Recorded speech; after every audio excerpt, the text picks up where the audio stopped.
Alright everyone, so welcome to round number one. We're going to keep against Thal.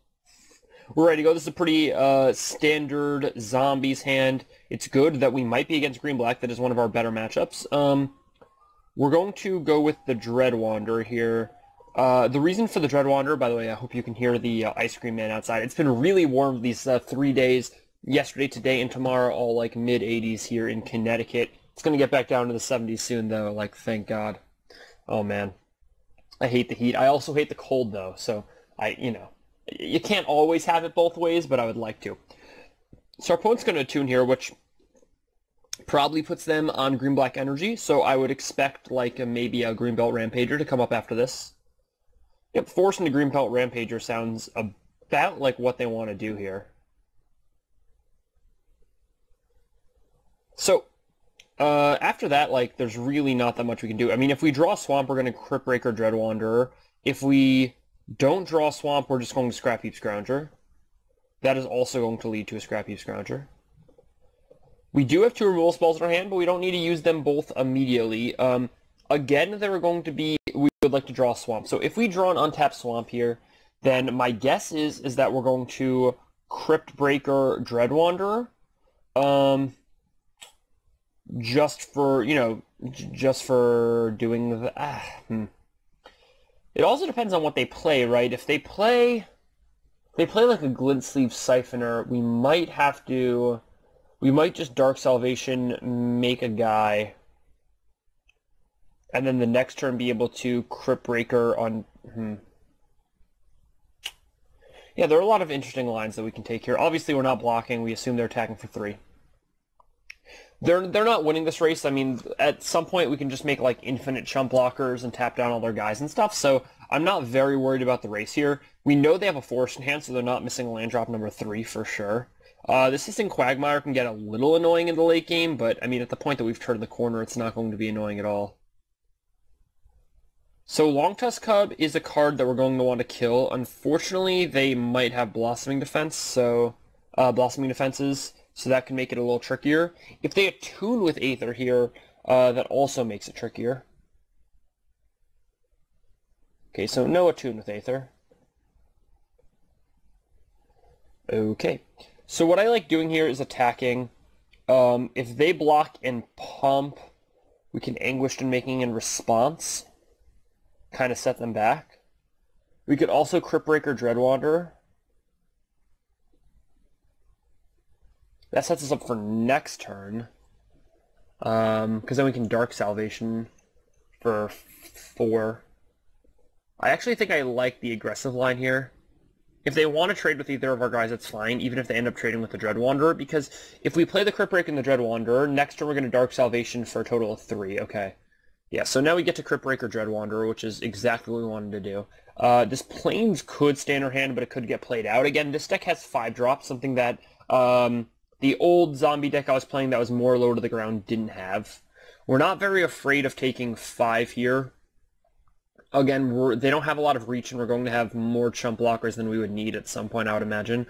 A good card for us would be like Binding Mummy, because then we can play a land, play a Binding Mummy, discard like an Anguish and Making, tap something on their turn, and we can kind of continue that trend until we kill them. We're also then going to be able to draw at least 1 card a turn, or at least 1 extra card a turn for a while. Aethersphere Harvester also doesn't bother me. I wonder if they choose to attack here with the Longtusk Cub and the Greenbelt Rampager. Attacking for 6 could get interesting here for them.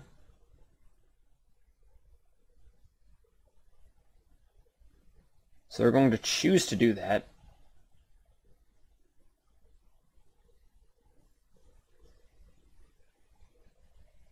Okay, that's totally fine. Now what do we do in response to the question?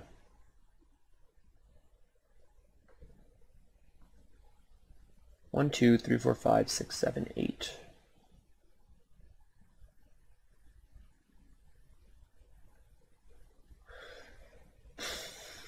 So we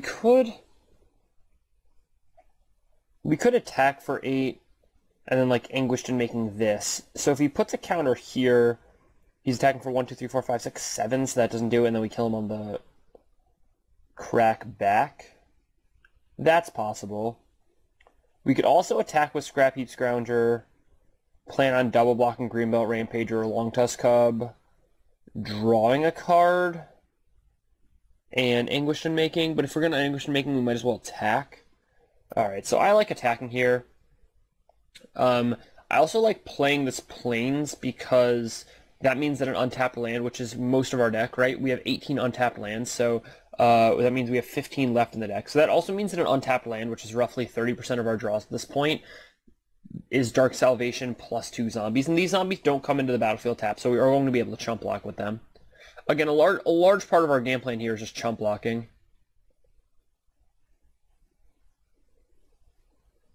So we are also making sure that if he plays a creature and crews this, and he attacks with everything, and we take 3, we go to 8, and then we take 1, 2, 3, 4, 5, 6, 7. So we would go to 1, and he would die on the crackback. So that is also something we are trying to make sure of here. We don't want to leave ourselves dead. Now, he could attune with Aether into something, and then we're dead. Well, we're not dead in that spot. I mean, that we just kind of have to play around by killing the Long Tusk Cub. But we would still go to 1, but then they would gain 3 life, and then we would only have... Well, we would only have 7 on the crackback, so then we'd have to play some defense and some Dark Salvation and stuff like that. Hopefully that's not what's going to happen here, but it could.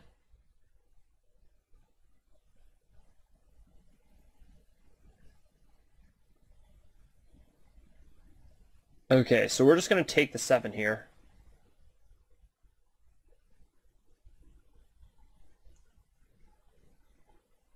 We're going to see what happens on the flip side. I mean, I don't think they're playing Flaying Tendrils main, but I guess they could be theoretically. Blossoming Defense would be real bad here. Deadweight, interesting. Alright, so I actually have to kill this Aether Sphere Harvester, because killing this isn't going to kill them.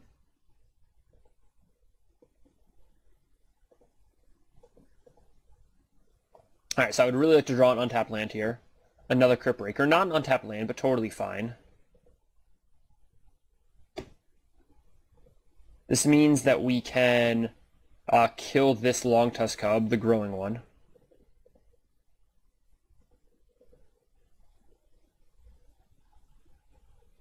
I would like them to use the energy here and just not know how the card works, but they're going to know how the card works, of course. Alright, so no attacks here. We can't draw any cards. We've kind of backed ourselves into a hole a little bit, but I think we're going to be... I mean, we can't really say we're going to be okay. We're not in the worst spot ever. We do have Crypt Breaker to make a zombie, discarding the Scrap Heap Scrounger, getting the Scrap Heap Scrounger back. That's a play that we do have access to. Maybe we shouldn't have... That line was so risky. Again, we didn't play around them having a creature plus a deadweight. I guess playing around them having creature plus removal spell is like something that we reasonably should have done. Yeah, if we just don't get aggressive there, we're probably in good shape. Again, we're favorites in this matchup, so we shouldn't be losing, but we're probably going to be unless we top deck something good. We need like a Grasp of Darkness, basically. Yeah, alright. And that's going to be it, unfortunately. Grasp of Darkness would have worked, Binding Mummy would have worked. There are a few things that would have worked there. Binding Mummy would have worked because when they went to attack the Sphere Harvester, we would have made a token with Crypt Breaker, and then, you know, got their thing in. Anyways, so Declaration of Stone isn't fantastic here. Scrap Heap Scrounger isn't fantastic. It doesn't play the blocking game. I'm going to put in these 2 Grasp of Darknesses. We haven't seen enough to know if Transgress the Mind is good here or not, so I think I'm just taking 2 Grasps out, or 2 Scrap Heap Scroungers out for 2 Grasps. Luckily, I have 4 of the same art of Grasp of Darkness, because that was not something that I had earlier when I was playing the deck, so at least we have it cooking now. Once again, thank you everybody so much for watching. Alright, so we're going to start off here with a little on the Plize action and a keep. Again, not the best keep, but it's fine.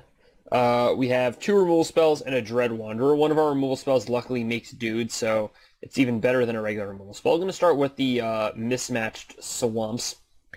Not something I do on purpose, but when you load the decks into MTGO for some reason, it just like takes a bunch of random lands. Like, it never seems to take the lands that you want to take, which I don't understand totally, but maybe I just don't have to understand totally. Who knows?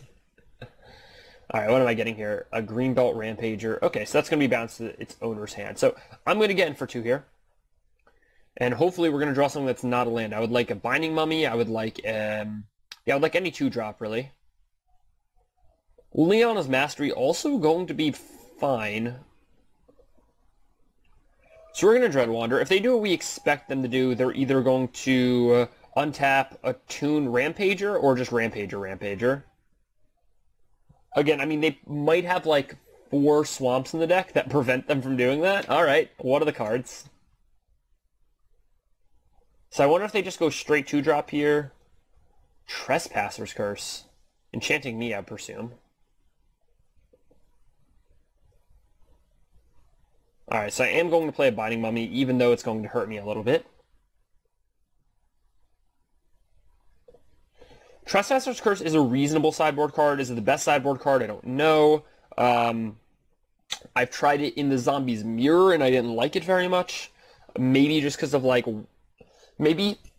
I think actually what it is, honestly, is that it's less powerful against black-white zombies than it is against black zombies, because black-white zombies has life gain in the term or in the form of like Wayward Accursed or whatever that card is called, a Wayward Servant. So we have some life gain in the deck. Glintsteel Siphoner. So he's going to be able to go Glintsteel Siphoner right into Greenbelt Rampager.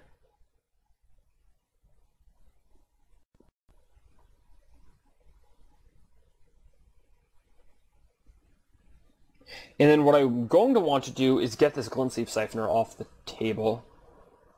Okay, so you can't play... Yeah, so I'm going to want to get this Glintsteel Siphoner off the table, meaning that I hope I draw a 1-drop.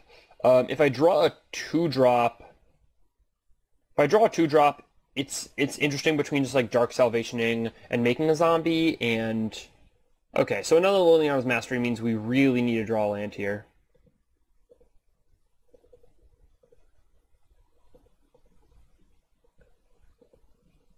We're really going to need to draw land. This is when the creature enters the battlefield, right? So they are gonna drain 1, gain 1 on us here. So we get to hit this for 3, which is very useful. We don't want them drawing any extra cards. Binding Mummy is just gonna have to. We're just gonna have to say no to Binding Mummy here. If we draw untapped land, Liliana's Mastery is going to turn the corner here, just because we're going to get to tap their blockers for 2 turns in a row. So next turn with Liliana's Mastery, we're attacking for 9, tapping their blockers, and then the turn after that, we're attacking for 15, tapping their blockers. So, you know, even though they're gaining 4, that's only getting them to 18, so they still have to make up 9 points of life gain or damage somehow. Killing a zombie here would only make up 6 of that, so they'd almost have to kill 2 zombies, and there's no amount of blockers they can play to catch up. So if we draw land, we're in good shape. If we don't draw land, that means we're drawing gas. So as long as we're not drawing Liliana's Mastery, we're in okay shape. Diregraph Colossus is not fantastic here. Dark Salvation, that's actually good.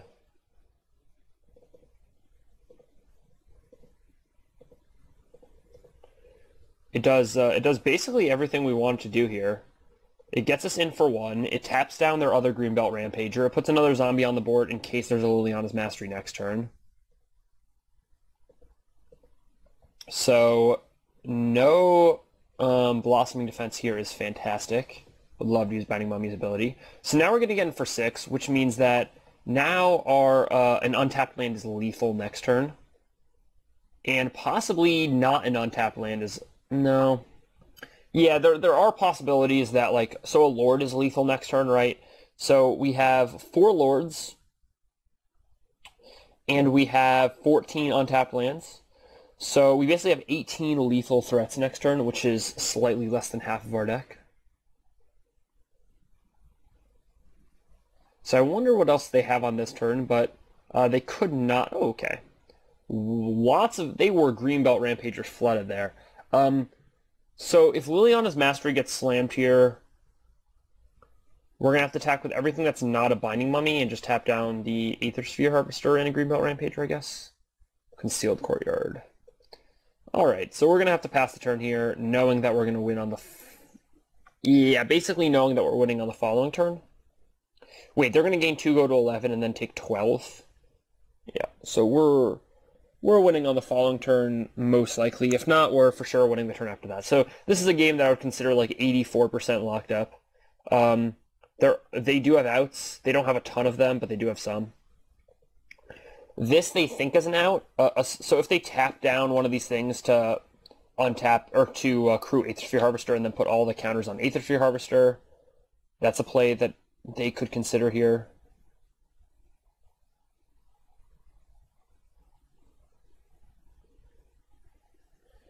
So now we have to also be careful that we're just not dead on their next turn, because this is 14 damage.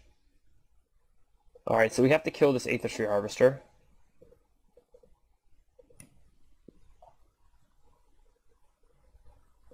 Going to 14. And then we're going to make 2 zombies. Liliana's Mastery, jeez. Alright, sometimes you just get Liliana's Mastery flooded. What can you do?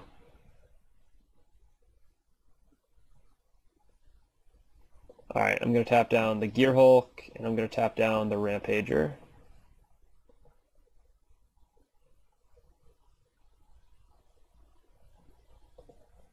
I mean, you don't always click yes to the Binding Mummy trigger, but you basically do. So I recommend actually not auto doing it on Moto. Alright, you actually just keep everything back here. I just have them so dead next turn, right? They go to 13. Let's say they have 2 blockers. They block, take 1, 2, 3, 4, 5, 6, 7, 8. They take 1, 2, 3, 4, 5, 6, 7, 8, 9, 10, 11, 12, 13, 14, 15, 16. So even when they gain 2, they're still dead next turn if they have 2 blockers. Yeah, so I don't want to suicide some of my blockers. Okay. Yeah, so I'm just waiting till next turn. So after last game, we went a little all out. This game, we're going to be cautious. Once again, as we kind of talked about in the deck tech, the power of Binding Mummy against the green-black decks, it's unreal. Like, game 1, we would have won with a Binding Mummy, because Binding Mummy plus Crypt Breaker would have been fantastic. And then this game, Binding Mummy just, I mean, basically ensuring that we're ahead the whole time.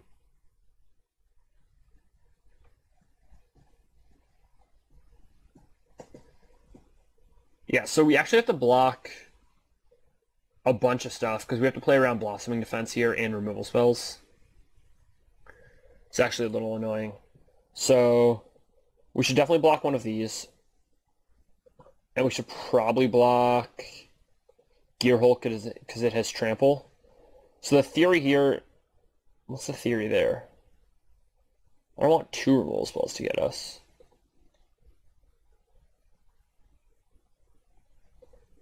Yeah, I'm just going to block like this. As long as we have Binding Mummy and some zombies and 2 Liliana's Masteries, we're going to be fine. So I'm not too concerned here. Once again, I don't see Trespasser's Curse doing that much work in the matchup.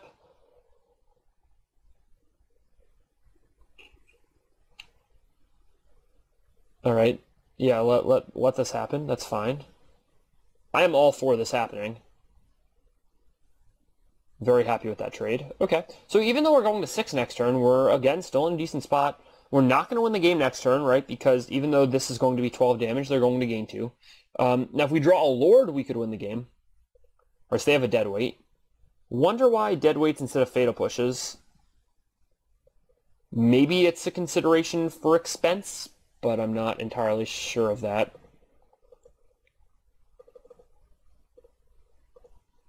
Alright, Liliana's Mastery Part 2.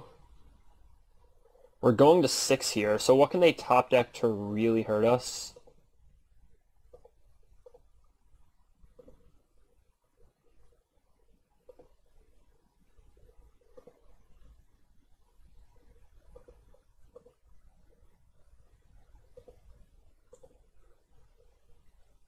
Alright, so we're definitely attacking with Binding Mummy, because that's putting them to 9. Do we attack with Dread Wanderer 2? I just don't want them... If they attack, what can they draw that really hurts us? Virtuous Gearhulk doesn't give things trample, so I'm not even that worried about that. Alright, I'm just going to put them fairly low. If I have to block, I'll block. I'm not worried about that. I'm not worried about having to block. If they kill one of our guys and attack, I'm not worried about that either. I'm not worried about Deadweight or Fatal Push. Not even worried about most sweepers, because every sweeper that would get us gets them at this point, including Henny's expertise. That doesn't worry me. Alright, so we have it locked up here. We figured out a way to win. On the back of Binding Mummy. Once again, Binding Mummy just OP, doing God's work over here. I bet they weren't expecting the third Liliana's Mastery.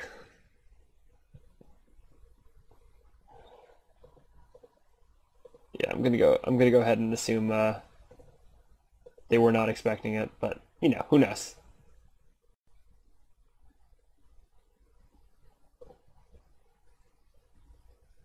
Alright, nothing in the graveyard, right? Okay.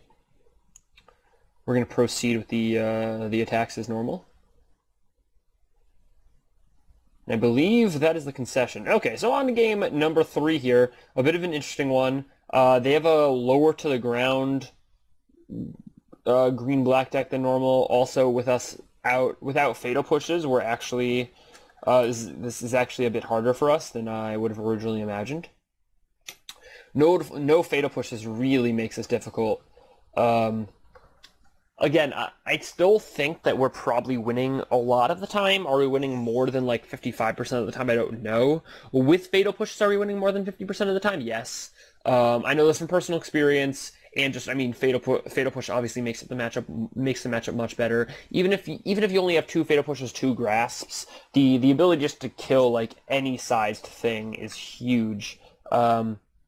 So yes, I would definitely say that Fatal Push makes this matchup a ton better. So if this is something that you're struggling against, if this is something that you expect a lot of at your FNM or your game day this weekend, then I 100% suggest playing Fatal Pushes. They can definitely help out a lot.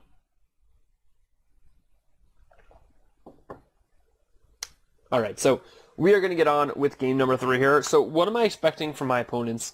When they're boarding against zombies, I'm mostly just expecting them to board in a decent amount of removal. Now, one of the good things about this matchup for us is that a lot of their sideboard cards are geared for both Marvel and Control, right? They have the Tireless Trackers, maybe Bristling Hydras, they might have Dispossesses, they might have Lost Legacies, they might have Transgresses, they might have more pushes. Things like that are going to be, or pushes are not for that, but most of that stuff is good against Control and good against Marvel. The pushes are kind of a concession to us. They might have like Dissenter's Deliverance as a concession to Marvel, but they don't have a ton of sideboard stuff for us, and unfortunately we don't have a ton of sideboard stuff for them. So we're basically battling game 1 decks with maybe 1 or 2 card switches. Like again, we're siding out our Scrap Scroungers for grasps, but that's basically it. Because they're a low to the ground green-black version, we're not siding in Transgress. It just misses too much. Even though, yes, it does hit Virtuous Gearhulk, it misses too much of the other stuff. If these Lost Legacies or some of these Declaration Stones were Dispossesses, we might actually side them in just because Virtuous Gearhulk is such a problem. Now, one thing that we haven't seen in this matchup yet is Wayward Servant plus Diregraph Colossus. Because they're lacking a ton of removal in their deck in general, because they're just hoping to go bigger than everyone else, Wayward Servant plus Diregraph Colossus just gets insane real quick. Every zombie you play is gaining 2, draining 2, and as you saw there, with the 3 Liliana's Masteries at the end, if we had, like, gained 12 or whatever, the game just wouldn't have even been close to being close. It was already not that close as it was. So, this is a hand in which we have basically everything that we need, except we only have 1 land. These Dark Salvations are kind of busts. If we had like a Plain Swamp instead of these 2 Dark Salvations, I'd be way more inclined to keep, but I'm going to have to mulligan. And I'm going to have to keep this. And land on top. Alright, so just like we drew it up, we get Cryptbreaker into Wayward Servant with a Grasp up, which is pretty perfect. Now, the problem is that they can start beating down as early as next turn. So that is going to be an issue, theoretically, but only in theory. Only in theory. Hopefully they take another turn 2 off to play a Trespasser's Curse. That would be excellent. I would not mind a Trespasser's Curse here. He needs Trespasser Curse, we're just playing Wayward Servant, and then we're probably winning.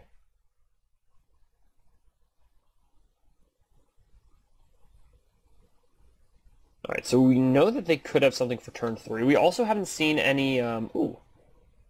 That's nice. We also haven't seen any Walking Ballistas yet. So that's good for us. That's kind of a bad card for us in the matchup. Again, we don't always have to play the race here. A lot of times we can just play the grindy control deck. Especially if they don't kill anything here. If they just play, whatever, a Trespasser's Curse and a Greenbelt Rampager or something, that is such a big card for us in the matchup.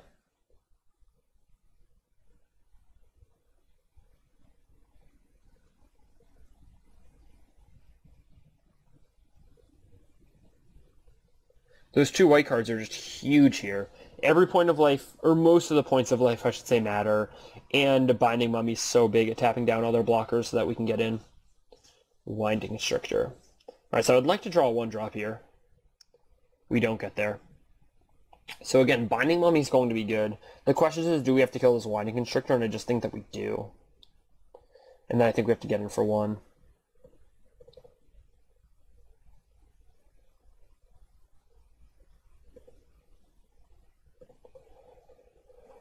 So if they had not dead weighted, I think we would still be taking the same line. I'm a little sketchier on this line now, mostly because we don't have Wayward Servant as a way to gain back any life, so taking 3 from this Greenbelt Rampager can actually be kind of a big deal here.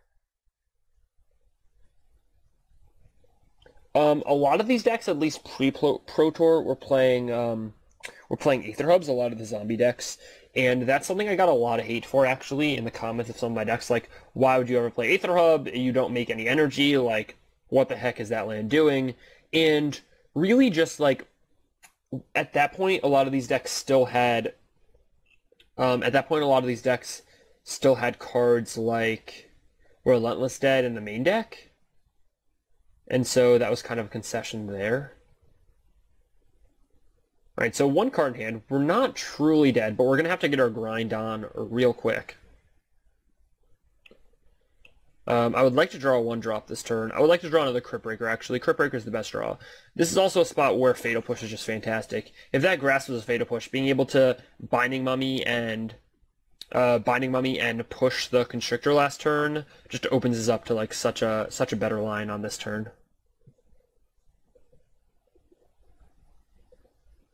Alright, so I'm going to Mummy.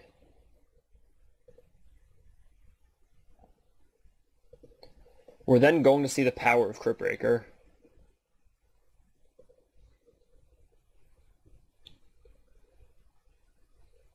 We basically just have to discard Anguish and Making. Like, we really just can't give them the 3 life here, I don't think, even though we would love to kill something. This is just an unfortunate spot for us. So what I like to draw, I would like to draw another Crypt Breaker. Again, maybe Fatal Push really does make this matchup bad. Maybe Fatal Push really does make this matchup bad.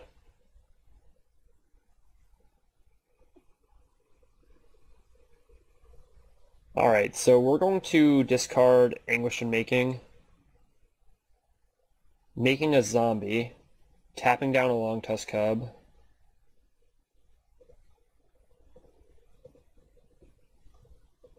Ugh, I just hate taking 5 here, but it's just what we have to do. And then we have to draw like a Crypt Breaker, I think. He doesn't want to sacrifice that Glint Sleeve Artisan, which is good. He could trade his Glint Sleeve Artisan for a Binding Mummy if he thinks that, you know, I mean, maybe he thinks his Glint Sleeve Artisan is better. That just shows that he doesn't, or they don't have a lot of reps in the matchup. Because Binding Mummy is better than a Glint Sleeve Artisan when you already have a second one. Grasp of Darkness, that's actually pretty good here. But I think just making all my guys big is better.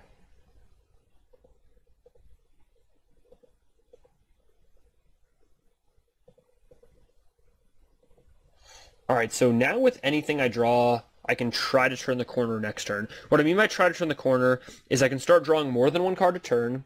I can start On his turn, tapping Crypt Breaker to discard whatever I drew to tap down one of his guys. So one of his guys is not going to be in combat. And I have the Grasp of Darkness to either deal with a Glintstave Artisan, a Glintstave Siphoner if I need to, or deal with a Winding Constrictor. So he drew a card there. Winding Constrictor is the big problem, because anything that makes 1 energy is going to draw him a card. So that Aether Hub draws him an extra card, basically.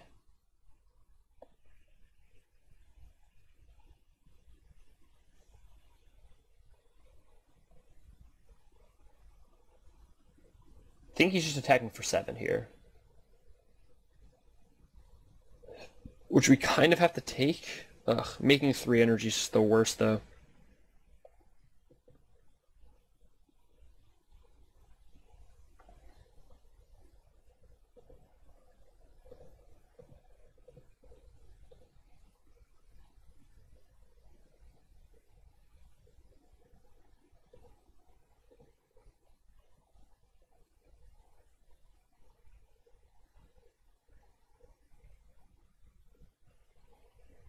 So I'm going to discard the Swamp. I'm going to make a 3/3. I'm going to tap Longtusk Cub.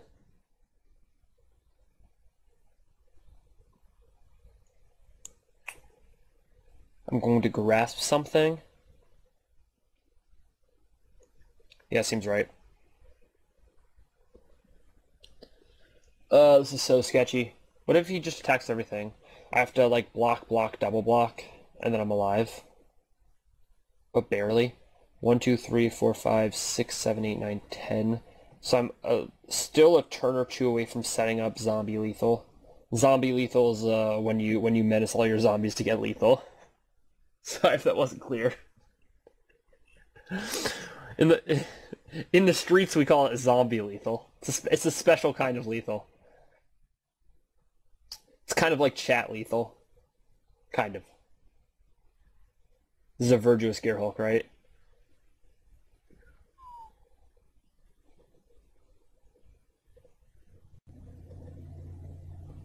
Yeah, I mean, we just have to deal with that Winding Constrictor right away.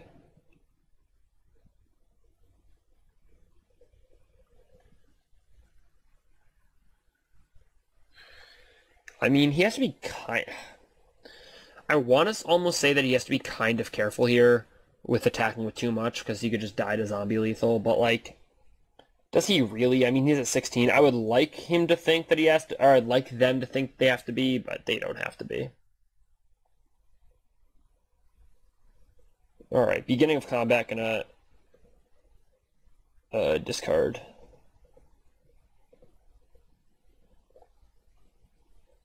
And now I don't even get to tap down a Longtusk Cub. I have to tap down a Glintstave Siphoner. That Virtuous Gearhulk just changed the game, but they were drawing so many free cards from the Siphoners, it was, like, hard for us to imagine not just being dead.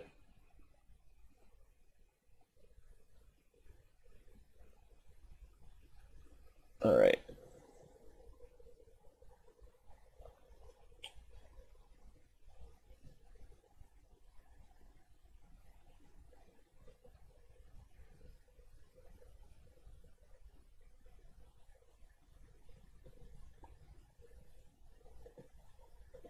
So, yeah, I think we're just dead. Alright. That is unfortunate. Oh, that feels so bad. Alright, well, thank you for watching round number 1. I'll see you for round number 2, coming up next.